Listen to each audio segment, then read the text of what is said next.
Hello, मेरा नाम है चंद्रहास। स्टडी स्मार्ट में आपका स्वागत है। आज के इस वीडियो में हम देखेंगे इलेक्शन कमीशन ऑफ इंडिया ये संस्था क्या है, कैसे काम करती है, क्या इसकी पावर्स हैं, फंक्शंस हैं, चीफ इलेक्शन कमिश्नर की नियुक्ति कैसे होती है, उनकी पोजीशंस क्या हैं, वो सारी चीज़ें आज के इस वीडियो में हम देखने वाले हैं। तो पूरा वीडियो ध्यान से देखेंगे, आपको सारी चीज़ें समझ में आ जाएंगी। तो सबसे पहले हम बात करते हैं कि इलेक्शन कमीशन ऑफ इंडिया ये बॉडी आखिर है क्या, कैसे बनाई गई थी, सब कुछ। तो इलेक्शन कमीशन ऑफ इंडिया एक परमानेंट कॉन्स्टिट्यूशनल बॉडी है, मतलब एक इंडिपेंडेंट बॉडी है। इसकी जो स्थापना है वो संवैधानिक तौर पे हुई है और ये किसी भी और जो हमारे संविधान की और संस्थाएं उनसे ऐसा इन्फ्लुएंस्ड या फिर उनके अंतर्गत नहीं आती है। ये एक इंडिपेंडेंट कॉन्स्टिट्यूशनल बॉडी है। कब बनाया गया था इसे? जब हमारा संविधान लागू हुआ था तो उसी के साथ तो 25 जनवरी 1950 को इस्टेब्लिश किया गया था इसको। और आर्टिकल 324 ऑफ कॉन्स्टिट्यूशन ये प्रोवाइड करता है कि जो power of superintendence, direction, control of election of parliament, state legislature, office of president of India, office of vice president of India shall be vested in the election commission. मतलब इन सब के election की जो पावर्स हैं, कैसे वो elections होंगे, वो सारी चीज़ें सब कुछ आर्टिकल 324 के माध्यम से इलेक्शन कमीशन को पावर करते हैं। पूछा जा सकता है कि इलेक्शन कमीशन को कौन से आर्टिकल के तहत ये पावर मिलती है, तो ये है आर्टिकल 324। अगर हम बात करें इलेक्शन कमीशन का काम क्या है, वो तो आप सब लोग समझते हैं कि इलेक्शन करवाना। लेकिन कौन कौन से इलेक्शन कमीशन के अंतर्गत आते हैं, इलेक्शन कमीशन ऑफ इंडिया के अंतर्गत आते हैं? तो ईसीआई जो है, election commission of India, Lok Sabha जो कि अभी 2024 में कुछ महीनों में होने वाले हैं लोकसभा के चुनाव, जिसमें सांसद चुने जाते हैं, उसका इलेक्शन करवाती है। राज्यसभा के चुनाव जो कि डायरेक्ट, जैसे लोकसभा में डायरेक्ट हम वोट देते हैं वैसा नहीं होता, इनडायरेक्ट यहाँ पे इलेक्शन होता है, तो वो भी इलेक्शन कमीशन ऑफ इंडिया के तत्वावधान में ही होते हैं। स्टेट लेजिस्लेटिव असेंबलीज, मतलब जो विधायकों का चयन होता है, राज्य स्तर पे जो चुनाव होते हैं उनको स्टेट लेजिस्लेटिव काउंसिल, कुछ जगह कुछ राज्यों में विधान परिषद भी है, तो विधानसभा के साथ विधान परिषद के चुनाव भी इलेक्शन कमीशन ऑफ इंडिया करवाती है। And the offices of president and vice president of India, और भारत के राष्ट्रपति और उपराष्ट्रपति के पद का चुनाव भी इलेक्शन कमीशन ऑफ इंडिया के अंतर्गत ही होता है। तो ये मुख्य चुनाव हैं, या ये कह सकते हैं ये पूरे चुनाव हैं जो कि इलेक्शन कमीशन ऑफ इंडिया के अंतर्गत आते हैं। ऐसे में सवाल उठ सकता है कि अच्छा सर, जो पंचायत के चुनाव होते हैं, जो म्यूनसिपैलिटीज़ के चुनाव होते हैं, वो कौन करवाता है फिर? तो वो जो चुनाव होते हैं वो इलेक्शन कमीशन ऑफ इंडिया के अंतर्गत नहीं आते हैं, ध्यान रखिएगा। ये जो चुनाव होते हैं, ये जो स्टेट इलेक्शन कमीशन होता है वो करवाती है। मतलब जो गांव में प्रधान का चुनाव होता है या फिर शहरों में पार्षदों का चुनाव होता है, तो वो सारी चीज़ें स्टेट इलेक्शन कमीशन के अंतर्गत आती हैं, वो करवाते हैं। इसे इलेक्शन कमीशन ऑफ इंडिया का इसमें हाथ डायरेक्टली नहीं होता है। अगर हम बात करें स्ट्रक्चर क्या है इलेक्शन कमीशन ऑफ इंडिया में, अगर आप किसी भी संस्था के बारे में समझना चाहते हैं तो आपको ये समझना होगा कि उसे हेड कौन करता है, हेड करने वाले कितने लोग होते हैं, वो सारी चीज़ें। तो इसका अगर स्ट्रक्चर हम समझें तो 1950 में जब ये election commission of India act या फिर ये जो संस्था है कमीशन हुई थी या बनाई गई थी, तब उस समय केवल और केवल एक ही चीफ इलेक्शन कमिश्नर की व्यवस्था थी। मतलब कि सबसे टॉप पे केवल एक व्यक्ति होगा जिसे सीईसी, चीफ इलेक्शन कमिश्नर कहा जाएगा, और उसके अंतर्गत फिर बहुत सारे डिप्टी इलेक्शन कमिश्नर होंगे जो कि आईएएस रैंक के ऑफिसर्स वगैरह होते हैं, फिर उनके नीचे ऐसे और भी यहाँ पे अधिकारी वगैरह होते थे। लेकिन 16 अक्टूबर 1989 को पहली बार ऐसा हुआ, बहुत थोड़े समय के लिए, मतलब 1990 तक ये चला, कि 2 एडिशनल जो कमिश्नर हैं उनको अपॉइंट किया गया इस कमीशन में। मतलब जहां पे पहले केवल एक मुख्य चुनाव आयुक्त थे, चीफ इलेक्शन कमिश्नर, उनके साथ 2 और लोगों को ऐड किया गया सेम लेवल पे, तो वहां पे टोटल 3 लोग हो गए थे हेड में। तो ये थोड़े समय के लिए हुआ, लेकिन ये काफ़ी अच्छा रहा और इफेक्टिव रहा। और लिखा यहाँ पे गया है कि 1 जनवरी 1990 को the election commissioner amendment act 1989 लाया गया, जिसे 1 जनवरी 1990 को अडॉप्ट किया गया, और जिसके साथ ये व्यवस्था बना दी गई कि अब भारत में इलेक्शन कमीशन ऑफ इंडिया में केवल एक पद नहीं, टॉप पे 3 लोग होंगे, 3 मेंबर का ये कमीशन होने वाला है। तो मल्टी मेंबर बॉडी ये बन गया। क्यों किया गया ऐसा? आप सभी लोग समझ सकते हैं कि इलेक्शन एक ऐसी चीज़ है जिसमें अगर कोई व्यक्ति जो टॉप पे है वो इन्फ्लुएंस्ड है तो वो बहुत अच्छे तरीके से उसको इलेक्शन को भी इन्फ्लुएंस करा सकता है। इसलिए वहाँ पे 3 मेंबर की व्यवस्था करी गई ताकि जो इलेक्शंस हैं वो फ्री और फेयर तरीके से हों। तो इस वजह से 1990 से ये चल रहा है। शुरुआत में संविधान में ऐसा कोई प्रावधान नहीं था कि 3 इलेक्शन कमिश्नर होंगे, लेकिन अब ऐसा है। अब यहाँ पे एक चीज़ मैं वैसे आपको आगे बताना, यहीं पे बता देता हूँ मैं कि इसमें जो 3 लोग होते हैं इलेक्शन कमिश्नर हैं, इसमें से एक चीफ इलेक्शन कमिश्नर होता है और बाकी कहलाते हैं ईसी इलेक्शन कमिश्नर। और इसमें जो चीफ इलेक्शन कमिश्नर होता है या फिर जो बाकी के ईसी होते हैं उनमें कुछ ज़्यादा कुछ अंतर नहीं होता है, बल्कि जो सीनियर मोस्ट मेंबर होता है तीनों में उसी को चीफ इलेक्शन कमिश्नर बनाया जाता है। आगे हम बात करते हैं यहाँ पे appointment of CEC and EC कि कैसे अपॉइंटमेंट होता है, क्योंकि अभी ये चर्चा बहुत है, क्योंकि हाल फिलहाल में अगर देखा जाए वर्तमान समय में तो भारत में अभी केवल सीईसी ही हैं, राजीव कुमार। बाकी जो 2 इलेक्शन कमिश्नर हैं, एक तो रिटायर हो गए 15 फरवरी को और एक अरुण गोयल ने अभी हाल ही में इस्तीफा दे दिया है। अभी 2 इलेक्शन कमिश्नर का चुनाव होना है जिसकी जो घोषणा है 2-3 दिन में हो जाएगी। तो इसीलिए हम बात करेंगे कैसे अपॉइंट होते हैं सीईसी और ईसी, कौन अपॉइंट करता है। तो देखिए संविधान में जो बात बताई गई है वो ये कहा गया है कि यहाँ पे कुछ नियम बनाए जाएंगे जिसके अनुसार ही इलेक्शन कमिश्नर या फिर चीफ इलेक्शन कमिश्नर को अपॉइंट किया जाएगा। लेकिन 2023 से पहले या बात करें उससे पहले तो कुछ इस तरह का प्रावधान नहीं होता था कि कोई एक खास कमेटी होगी या किसी तरह की व्यवस्था होगी, किसी तरह का चुनाव होगा जिसके तहत सिलेक्ट किया जाएगा। सरकार की तरफ से जो अनुमोदन जाता था राष्ट्रपति उसे चीफ इलेक्शन कमिश्नर या फिर इलेक्शन कमिश्नर बनाते थे। लेकिन CEC and other EC appointment condition and service terms of bill 2023 लाया गया, जिसके तहत एक प्रॉपर व्यवस्था बनाई गई कि कैसे किसी भी चीफ इलेक्शन कमिश्नर या इलेक्शन कमिश्नर की नियुक्ति या फिर अपॉइंटमेंट होगी।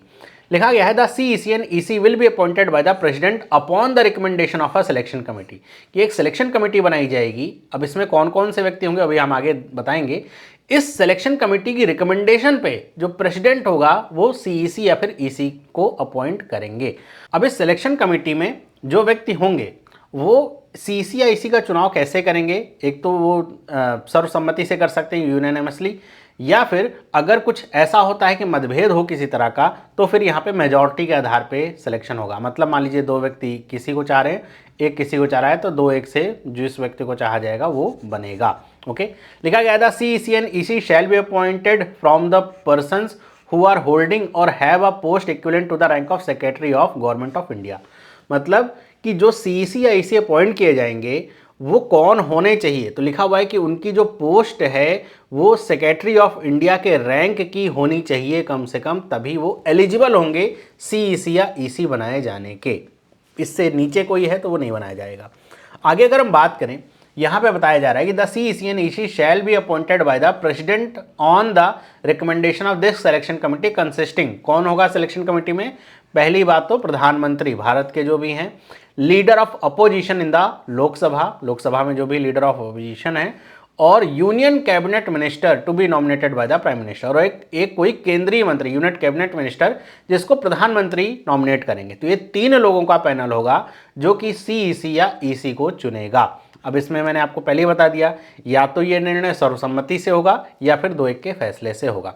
और ये जो बात है ये chief election commissioner and other election commissioners appointment condition of services term of bill 2023 के तहत, ये एक्ट के तहत ये निर्णय हुआ है। तो ऐसे नियुक्ति होगी, अभी जो भी नियुक्ति होगी वो भी ऐसे होगी। इससे पहले एक सर्च कमेटी बनती है। सर्च कमेटी का काम क्या होता है कि ऐसे लोगों को ढूंढ करके निकालना जिनमें से सिलेक्शन होगा। तो 5 लोगों को ऐसा ढूंढा जाएगा और उनमें से एक को सेलेक्ट करना होगा ईसी के तौर पे। तो वो जो सर्च कमेटी बनती है वो लॉ मिनिस्ट्री के तहत बनती है, उसका अलग से प्रोसीजर है। आगे बढ़ते हैं, बात करते हैं हम सीईसी या फिर ईसी की। ये कौन होते हैं और इनकी क्या पावर्स होती हैं, क्या टेन्योर होता है, वो सारी चीज़ें। तो सीईसी चीफ इलेक्शन कमिश्नर और इलेक्शन कमिश्नर। जो चीफ इलेक्शन कमिश्नर होते हैं या फिर 2 अलग जो और कमिश्नर्स होते हैं इलेक्शन कमिश्नर्स, उनकी देखिए इक्वल पावर्स होती है। ध्यान रखिएगा, केवल चीफ शब्द है, उसमें पावर कुछ एक्स्ट्रा नहीं है। उनको सेम सैलरी, इक्वल सैलरी, तीनों को इक्वल सैलरी मिलेगी। अलाउंस भी सेम होंगे, जितने भी प्री रिक्विजिट्स पर्क्स वगैरह हैं सब के तीनों के सेम ही होंगे। बस एक जो होगा उसको नाम दिया गया चीफ इलेक्शन कमिश्नर का। लिखा है ये सिमिलर किसके होते हैं, दोज ऑफ अ जज ऑफ अ सुप्रीम कोर्ट, कि सुप्रीम कोर्ट के जज को जो सैलरी पर्क्स वगैरह मिलते हैं वो सारी चीज़ें जो चीफ इलेक्शन कमिश्नर या फिर इलेक्शन कमिश्नर होगा उसको मिलते हैं। लिखा गया था chief election commissioner and other commissioners shall not be, ध्यान रखिएगा, shall not be eligible for the reappointment. मतलब एक बार कोई चीफ इलेक्शन कमिश्नर बन गया या फिर इलेक्शन कमिश्नर बन गया तो वो रीअपॉइंटमेंट उसका नहीं हो पाएगा। अब ऐसा नहीं होगा कि कोई इलेक्शन कमिश्नर बन गया तो उसके बाद उसका जो टेन्योर है खत्म हो गया, उसके बाद वो कहेगा नहीं अब हम चीफ इलेक्शन कमिश्नर बनेंगे, ऐसा नहीं हो पाएगा। तो ये आपको समझना होगा, रीअपॉइंटमेंट इसमें नहीं होता है। और यहाँ पे अगर हम टेन्योर की बात करें, जो भी सीईसी हैं या ईसी हैं उनका जो टेन्योर होता है वो 6 ईयर होता है। ये बहुत इंपॉर्टेंट सवाल बनता है, एग्जाम्स में भी बहुत बार पूछा गया ये सवाल है कि जो टेन्योर होता है सीईसी का या फिर ईसी का वो कितने का होता है, 6 ईयर्स का होता है, 5 ईयर्स का नहीं। या फिर अगर एज पूछी जाए तो एज 65 ईयर्स, दोनों में से जो पहले हो जाएगा वही उनका टेन्योर माना जाता है। और यहाँ पर एक बात और मैं आपको बताता चलूँ कि ये जो 6 ईयर्स का टेन्योर है, मान लीजिए कि ए बन गया है ईसी, ओके, इसने एज आ ईसी 4 साल बिताए और उसके बाद फिर इसे सीईसी की पोस्ट मिल गई। तो ऐसा नहीं कि अब सीईसी बनने के बाद फिर से 6 साल के लिए एलिजिबल होगा, कंबाइंड अब केवल ये 2 साल तक और ही रह सकता है। तो कंबाइंड 6 ईयर्स होगा ये जो टेन्योर है सीईसी ईसी मिला करके। ऐसा नहीं होगा ईसी के तौर पे 6 साल सीईसी के तौर पे 6 साल, ऐसा नहीं होता।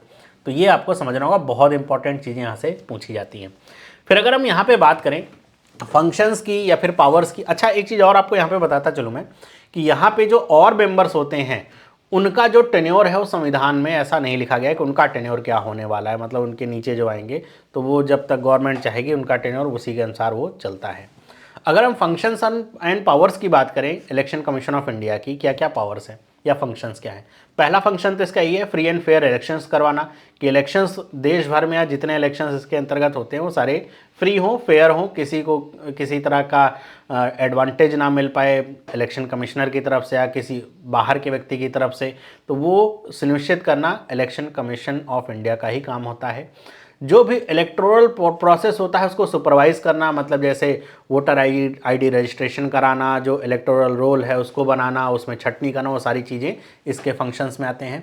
Implementing the model code of conduct, election के समय जो भी मॉडल कोड ऑफ कंडक्ट है जो कि राजनीतिक पार्टियों के द्वारा फॉलो किया जाना चाहिए, उनके कैंडिडेट्स के द्वारा फॉलो किया जाना चाहिए, वो डिसाइड करना, उसको फॉलो करवाना। रजिस्टरिंग पॉलिटिकल पार्टीज़, देश भर में जितनी भी पॉलिटिकल पार्टीज़ हैं जो पॉलिटिकल पार्टीज़ होना चाहती हैं उनके रजिस्ट्रेशन का प्रोसेस, उनको सिंबल वगैरह देना, वो सारा चीज़ भी इलेक्शन कमीशन ऑफ इंडिया का काम है।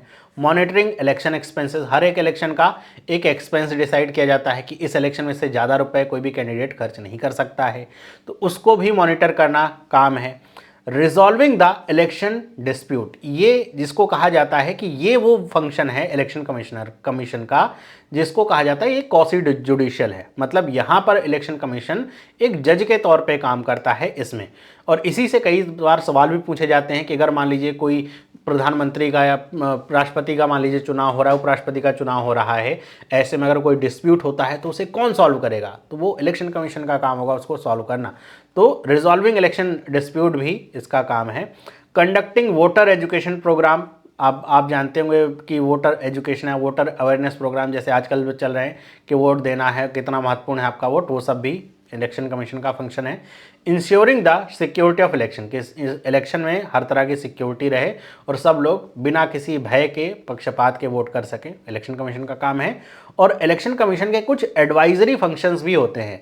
इलेक्शन कमीशन प्रधान राष्ट्रपति या फिर गवर्नर्स जो होते हैं उनको एडवाइस करता है किसी स्टेट में इलेक्शन होने हैं, कब होने हैं, वो सारी चीज़ें।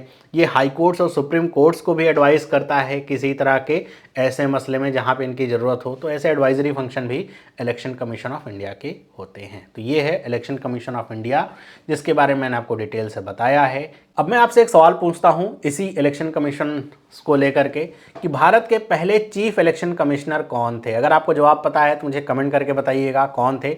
बहुत बार सवाल ये पूछा गया है, बहुत सारे एग्जाम्स में। बाकी आपको वीडियो कैसी लगी, वीडियो अच्छी लगी तो वीडियो को लाइक करिए, कमेंट करके मुझे बताइएगा जरूर, कुछ पॉइंट अगर रह रहा हो तो। बाकी इस तरह की वीडियोज़ के लिए चैनल को सब्सक्राइब कर लीजिए। और अगर आपको इसका PDF चाहिए अपने रिवीजन के लिए तो PDF के लिए आप टेलीग्राम चैनल को हमारे फॉलो कर लीजिए, जिसका लिंक मैं आपको डिस्क्रिप्शन बॉक्स और कमेंट में दे दूंगा, वहाँ से आप फॉलो कर सकते हैं। वहाँ पे इसका PDF मैं अपलोड कर दूंगा। तो मिलते हैं अगली वीडियो में, सभी लोगों को बाय।